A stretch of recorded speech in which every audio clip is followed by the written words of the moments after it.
Hello friends, it's me, and today the end is here. Let's check out Film Theory, the fall of the Disney Empire, the Disney Theory, from the film theories. Together, let's go. Let's start. Thank you. Film Theory presents the ultimate. Hello Internet! Welcome to Film Theory, the show that always wishes upon a star no matter who you are. Hello Internet, welcome to Film Theory. If you've been around YouTube, you may have seen something called the Pixar theory floating around from creators like the Super Carlin brothers. The idea there is to take every single Pixar film and try to put them into a single story. This Pixar theory is a monumental feat, but I looked at it and thought, what if we could do something bigger? What if we could take all of Disney's main animated movies and do something similar, putting them all into a single story and creating the ultimate Disney theory? Last time we covered everything up to about the year 1900, ranging from the Big Bang and the creation of Earth all the way up to the interactions between the kingdoms we see in European fairy tales like Cinderella and The Little Mermaid. But how does all of this connect to the likes of Wreck-It Ralph, or Lilo and Stitch, or Zootopia? Well friends, today we're gonna find out. Oh, and just before we hop in, last time I asked you all which Disney princess you thought would win in a fight. Elsa, Moana, or Rapunzel? And I chose Elsa. It's because she's a queen. Okay, look, it's a queen versus a chief versus a princess. I'm going with the queen. let me tell you, loyal theorists, y'all delivered. This was my highest commented video ever, and the top 5 highest commented videos of Film Theory this year. Thank you so much for sharing your ideas and really thoughtful reasoning on this whole subject. You guys are awesome. So, who did you think would win? Well, the audience pick by a landslide, or rather an avalanche, was Elsa, mostly due to her ice powers. And hey, you know what? That makes sense. I can see it. She got so many votes that we scrolled for 10 minutes trying to count up how many she had, and it crashed YouTube's backend before we were able to count them all up. In the end, she sorry.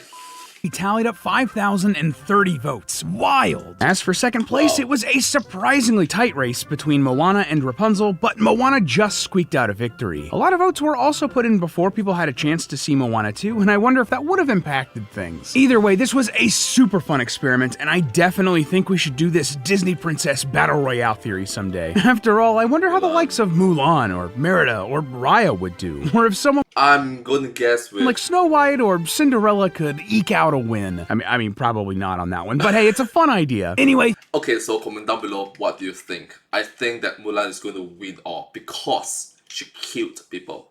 She killed hundreds, if not thousands of people.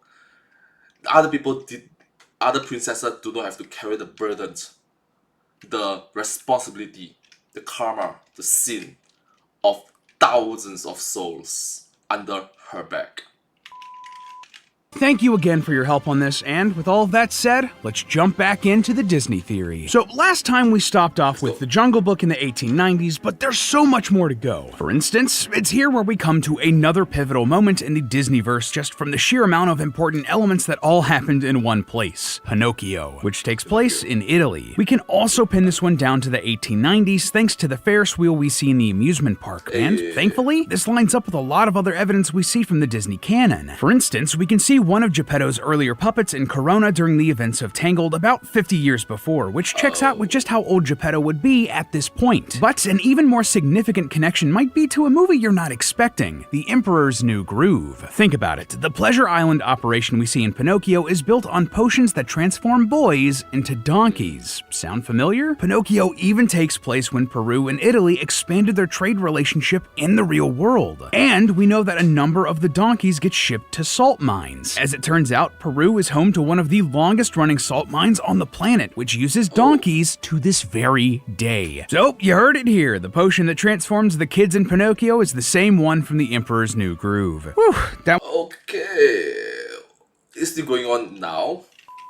one took a lot to find the date, but thankfully our next entry makes things super easy. Rounding out the 1800s, we have The Great Mouse Detective, set in London during 1897, which we know thanks to a date on a handy newspaper. This movie is also the closest we're ever going to get to a Disney animated Sherlock Holmes, which makes me sad. I'd love to see that personally. But there's no need to dwell on that, just like there's no need to dwell on Make Mine Music, a collection of animated shorts, most of which are set in America. This bad boy's not even on Disney Plus, but it's part of the Disney canon, so we we gotta count it. Most of the shorts are dotted across the first half of the 1900s, and they don't really leave much of an impact, so yeah, moving on. Just like The Great Mouse Detective, the next movie in the timeline also prominently features the Big Ben Clock Tower. I'm of course talking about Peter Pan, set in 1904 as confirmed in the film's pre-release promotional material. Here, the city of London, back in 1904. This film also once again goes hard on the magic of wishes and belief in fairies. There's a reason it's a Disney classic. A movie that didn't leave much of an impact though, The Wind in the Willows from The Adventures of Ichabod and Mr. Toad. This story was about some talking toads that takes place basically at the same time as Peter Pan in the English countryside, just a year later in 1905, which we know thanks to a dated invoice. And just like The Great Mouse Detective, it's another case of a sentient human-animal creature. Just thought I'd point that out, it will become relevant later. Heading across the pond, we actually have to make a pit stop in San Francisco. Here, a scientist named Lenore Shimamoto was experimenting with some sort of new power source. But her invention inadvertently amplified the great 1906 San Francisco earthquake enough that it became known as just the Great Catastrophe. Thankfully, the city was rebuilt with the help of Japanese immigrants, whose influence on the city had it redubbed as San Fransokyo. But here's the thing, the power source that Shimamoto was creating, it was a star. It created a star. A star? Yeah, she was trying to harness the same star magic that set the Disneyverse on this wildly different path. The same stuff I assume the Atlanteans got their hands on and blew up like the whole world. Just goes to show how powerful this stuff is and how it continued to alter the Disneyverse even this far along the timeline. Heading over to New Orleans, we have Lady in the... True. With great power comes great responsibility. And if you misuse that responsibility, if you misuse that power, kaboom! Tramp, which mostly takes place in 1908 based on a calendar marking a baby's delivery date. April of 1908 was the only month around this time that had April 1st fall on a Wednesday. And before we take a break from our animal-centric movies, we have to head from the French Quarter to France itself, where we have the Aristocats, set in Paris in the year 1910. Again, you just have to love it when they make it easy with these superimposed texts. We love it, it's great. Something that was not as easy though? Well, we're gonna put Tarzan in Africa also in the year 1910. Why would this one be hard? Well, first off, there's a popular theory floating around online that Tarzan's parents are actually King Agnar and Queen Iduna from Frozen. One of Frozen's co-directors actually has this headcanon themselves. But that doesn't really line up with the other things we know about these movies. For instance, it's said that the parents in Frozen were sailing to attend a wedding, the wedding of Rapunzel and Eugene from Tangled, which we've established takes place in Western or Central Europe. If the Frozen parents were coming from Norway to go to that wedding, why would they be close enough to Central Africa to wash up and build a house there? And secondly, honestly, I just don't see the resemblance here. We physically see all four of the parents in these films, and I just don't think that they look enough alike to make up for the difference in geography. And also, as we're about to see, the timeline it doesn't match up. So, okay, that gets us away from Frozen, but what else is the problem? Well, Jane and her father mentioned that Tarzan should meet a number of famous people back in England. Darwin and Kipling, Queen Victoria! But the problem here is that there was no point where all of these people would have been both alive and famous at the same time. Darwin died in 1882, years before Kipling published the works that would earn him his fame. What's more, there's also projector slides featuring the Eiffel Tower, which wasn't completed until 1889, and an airplane which wasn't invented until 1903. Basically, this whole movie's a bit of a timey-wimey mess, so to land on our date here, we're going to go with the latest possible time that it could take place. And we get True. Note that this is a fictional character, fictional worlds, so maybe they have different lifespans. Instead of dying at the age of like 60, 70, they can live up until like, I don't know, 100 years old, maybe?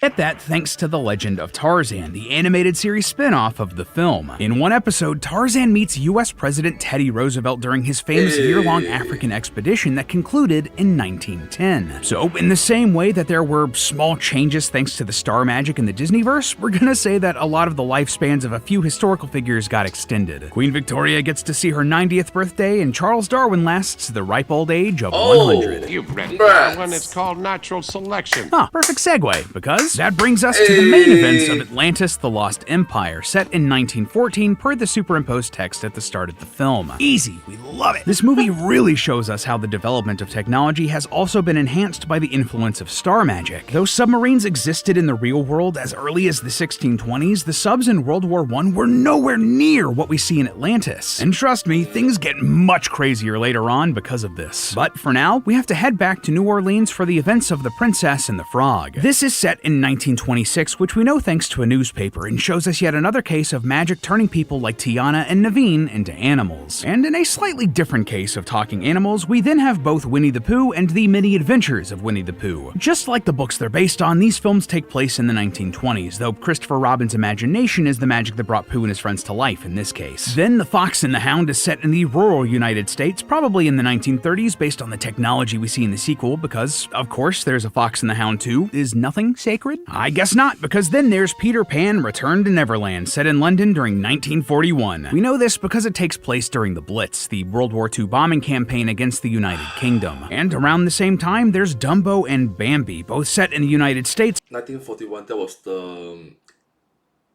beginning phase of World War II, the initial phase of it.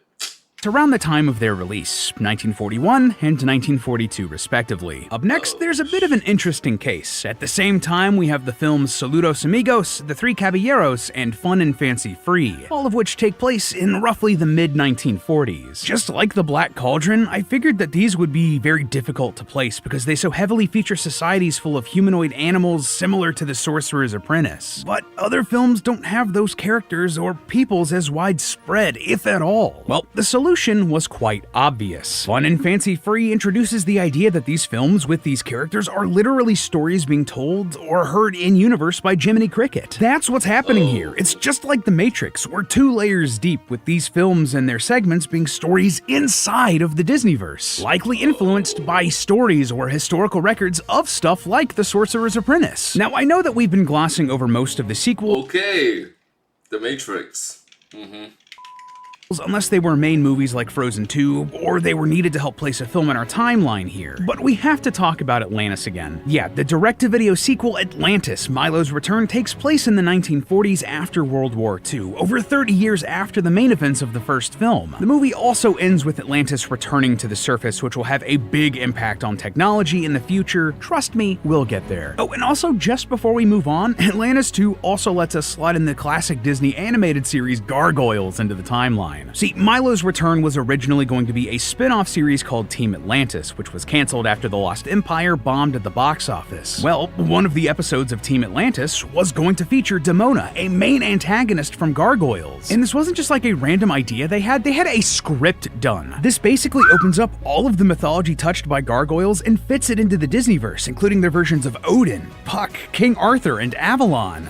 Guess the kid from Sword in the Stone had a major glow-up, didn't he? Honestly, this one is just a bit of selfish Lee content because Gargoyles was such a formative part of my childhood. This might not fit 100% with everything else here, but just let me have this one, okay? Something that is clear and does fit in, though, Encanto, with all of its star magic packed inside of the casita, is up next, set in 1950s Colombia. This is 50 years after the Madrigal family fled their home due to some sort of Colombian conflict, likely the Thousand Days War, which happened around the year 1900. Bruno also references telenovelas, which didn't really become a thing until the 50s, so it fits. So what do you like? What do you like? You like sports? Game show. Telenovelas. And a thing that was also around in the 50s? Dalmatians. Over 100 of them, in fact. Yeah, right after Encanto, we have 101 Dalmatians set in London, though the date's a bit funky. Why? Well, we see a calendar that suggests 1954, but a newspaper that states 1958. It's possible that someone could have had a calendar that long that was just out of date, but just to be on the safe side, we're actually going to place this movie and its sequel in late 1960 and early 1961. This is because its sequel, 101 Dalmatians 2, Patch's London Adventure, has multiple newspapers from 1961. Also, real quick, it's just truly tragic they didn't name this sequel 102 Dalmatians. Like, that title is one of the few things a live-action remake did better than the animation. Continuing our trend of classic animal movies, next up we have The Rescuer, set during the time of its release in 1977, with the bulk of the story taking place in a Louisiana bayou. Man, Louisiana in the Disneyverse gets real busy, doesn't it? Anyway, we also know that the sequel, The Rescuers Down Under, takes place in Australia during 1979, all thanks to this shot of a calendar.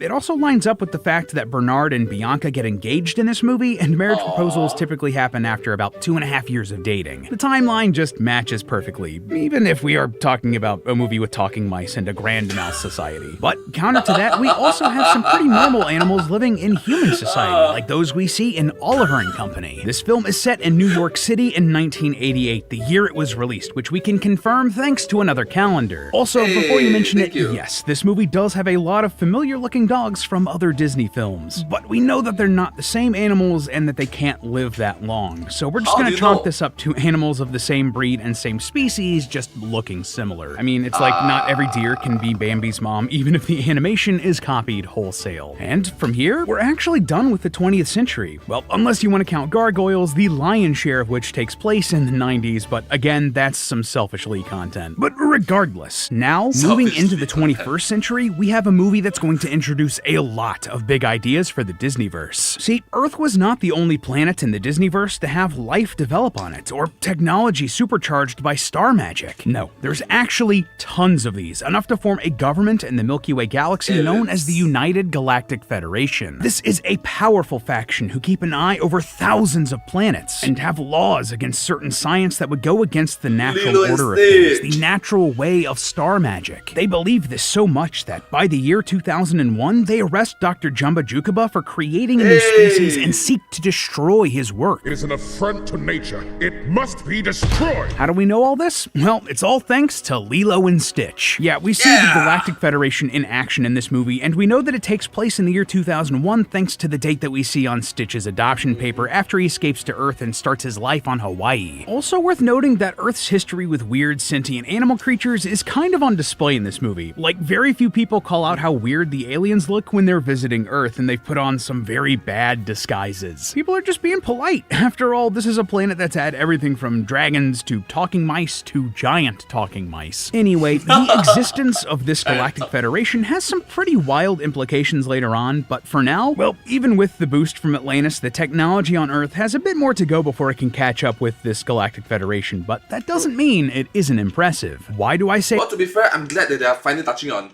Lilo and Stitch. The thumbnail of the video.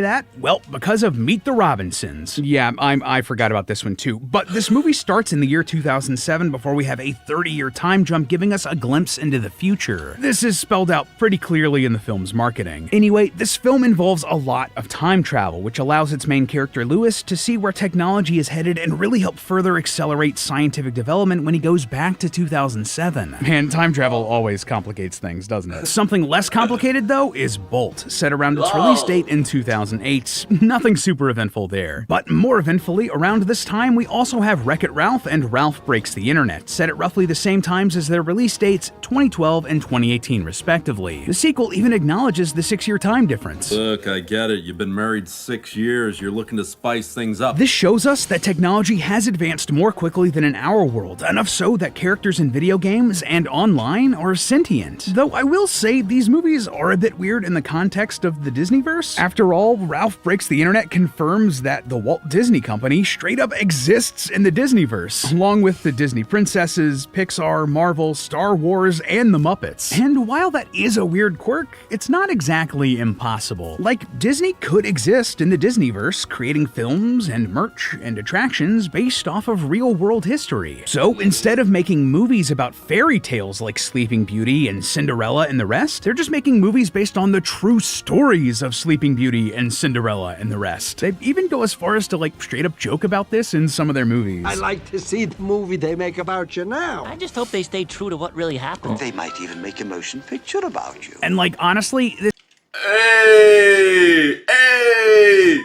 isn't even unprecedented in Disney's sphere. A fictional version of Marvel Comics literally exists in the main Marvel continuity, publishing comics based on the adventures of the characters that exist in that universe. It's fun and it's weird and it's meta, but it's not universe breaking. Speaking of superheroes though, we now have to fast forward to the main events of Big Hero 6, set all the way in 2032. We know this because there are posters in the film pointing out that it's the 95th anniversary of the Golden Gate Bridge's opening. The bridge finished construction in 1937, so 95 years later would be 2032. This movie is our first real look at just how far advanced the technology in the Disneyverse has gotten thanks to the advancements of Atlantis and the star magic. This movie gives us AI, fully functional robots, and tech advanced enough for there to be legitimate superheroes in the world all by the 2030s. Then, just to wrap up this part, we gotta return to 2037 and the future we saw in Meet the Robinsons. There's a lot of similar, yet just slightly more advanced tech here as compared to Big Hero 6, but the biggest biggest thing that stuck out to me? It seems like technology has gotten good enough to infuse regular animals with star magic that lets them speak, as we see with the genetically engineered frogs in this film. Hey, Frankie, baby, you gotta tell us one of your jokes. Man, this movie sure was, it was something. Okay, so now here is where things get huge, wild, and crazy. Yeah, we're gonna see a massive time jump between Meet the Robinsons in 2037 and the next films in the Disneyverse timeline. And in that time frame, there are some big changes to the world, to the whole galaxy. See, at some point, humanity must achieve interstellar travel and join the rest of the aliens up there in the stars. In fact, eventually, humanity leaves Earth altogether, and we know this thanks to what I'm gonna call the animal people movies. You know the ones. They have very humanoid-looking animals walking upright like they're people. At first, I wondered if they were like on their own planet, but we know that these humanoid animal movies have to take place on Earth. Look on all the other planets, you can only find them right here on Earth. So, how is that possibly going to fit? Well, if... Yeah, why would we, human beings, abandon planet Earth? Why would we ditch planet? Why would we ditch the blue marble, the terraformer, the third planet from sun? Why would we do that? We won't. Humanity leaves Earth and expands out into space with the Galactic Federation, that would give the sentient animals a chance to rise up and be the new people of Earth. And we actually know that this is something that some of the talking animals on Earth have wanted for a while. In the Jungle Book, King Louie explains, I want to be like you.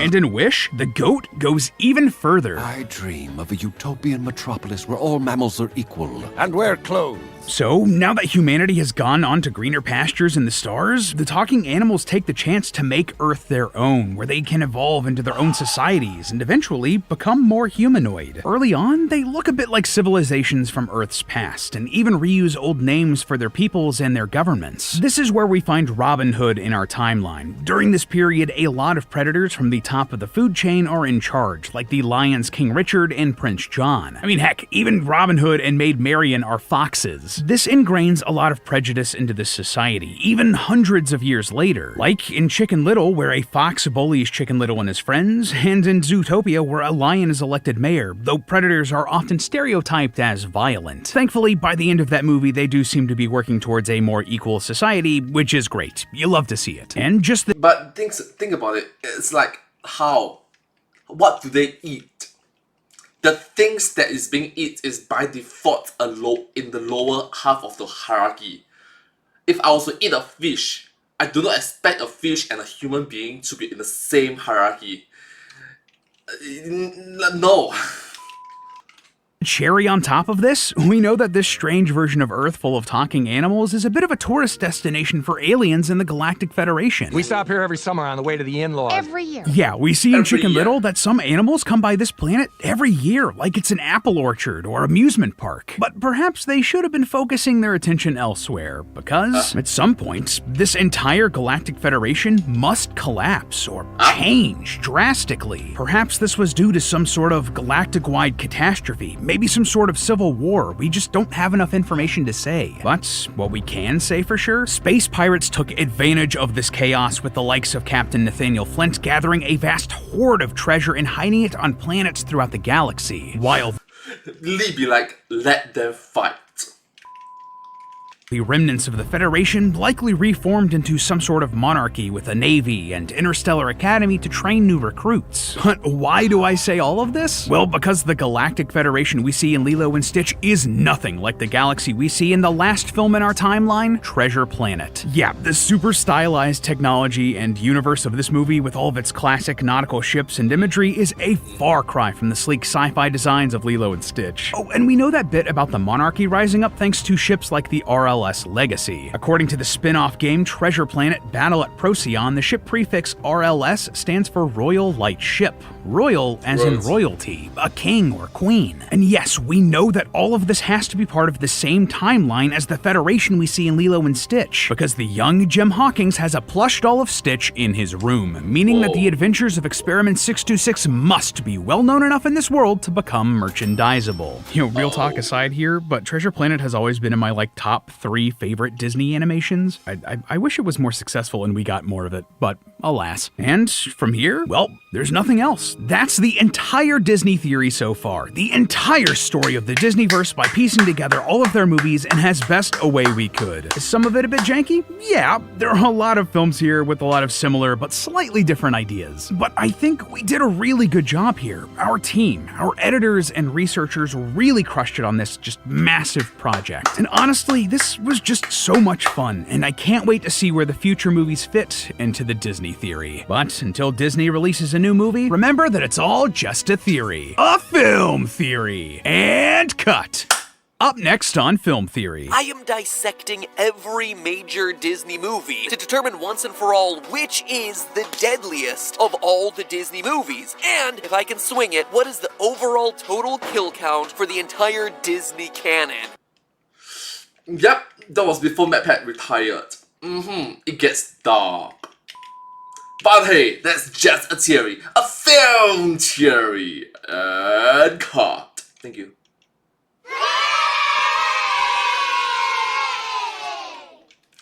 And I hope to see you all in my next video. Thank you so much. Subscribe. Thank you. But truly, touch my heart. Thank you all so much for your support. Bye bye. Bye bye.